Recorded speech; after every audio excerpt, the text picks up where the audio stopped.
Hello guys, మీలో cricketer అవ్వాలి అనుకునే వాళ్ళకి ఇది ఒక గోల్డెన్ ఆపర్చునిటీ అని చెప్పాలి. ఎందుకంటే ఆల్రెడీ లాస్ట్ వీడియోస్లో మనం కొన్ని డిస్ట్రిక్ట్ సంబంధించి సెలక్షన్స్ అప్డేట్ అయితే ఇచ్చేసాం. అయితే ఇప్పుడు వచ్చేసరికి ఇంకొక డిస్ట్రిక్ట్ సంబంధించి సెలక్షన్స్ అప్డేట్ అయితే వచ్చిందనమాట. అయితే మరి ఇది వచ్చేసరికి అండర్-23 ఏజ్ కేటగిరీ, మరి డిస్ట్రిక్ట్ వచ్చేసరికి వైజాగ్ డిస్ట్రిక్ట్ క్రికెట్ అసోసియేషన్ తరఫున జరుగుతున్నాయి. అయితే ఇప్పుడు వైజాగ్లో ఎవరైతే ఉంటారో సో ఆ డిస్ట్రిక్ట్ సంబంధించి సెలక్షన్స్ అనమాట ఇవి. సో ఎవరైనా సరే వైజాగ్ పరిసరాల్లో ఎవరున్నా సరే ఈ సెలక్షన్స్కి అటెండ్ అవ్వచ్చు.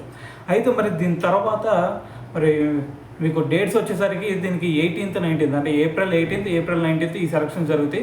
సో మరి వెన్యూ వచ్చేసరికి మీకు YSR ACA VDCA B ground ఉంది కదా, సో అక్కడైతే ఈ సెలక్షన్స్ జరుగుతాయి అనమాట. సో ఎవరైతే అటెండ్ అవ్వాలనుకున్నారో 18th 19th ఈ సెలక్షన్స్ అనమాట. ఇవి మాత్రం గుర్తుపెట్టుకోండి.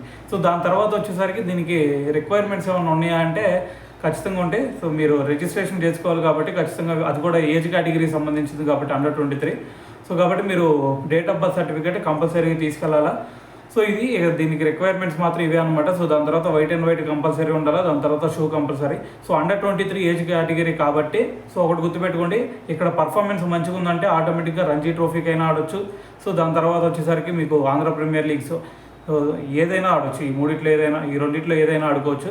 సో అయితే ఇక్కడ లాస్ట్ టైము మొత్తం ఇక్కడ 2 లిస్టులు తెస్తారు. ఒకటి ఏంటంటే అంతకుముందు 3 years నుంచి ఎవరైతే ఈ డిస్ట్రిక్ట్ క్రికెట్ అసోసియేషన్ తరఫున అండర్-19 కానీ అండర్-23 కానీ ఆడారో సో వాళ్ళకు ఒక లిస్ట్ తెస్తారు. దాని తర్వాత ఇప్పుడు ఏదైనా సరే ఒక టాలెంట్ ఎమర్జ్ అయితే ఆటోమేటిక్గా వాళ్ళని కూడా తీసుకొని ప్రాబుల్స్ టీంలో వేస్తారు. ప్రాబుల్స్ టీంలో మంచి పర్ఫార్మెన్స్ ఉంటే ఆటోమేటిక్గా డిస్ట్రిక్ట్ టీం తరఫున ఆడతారు.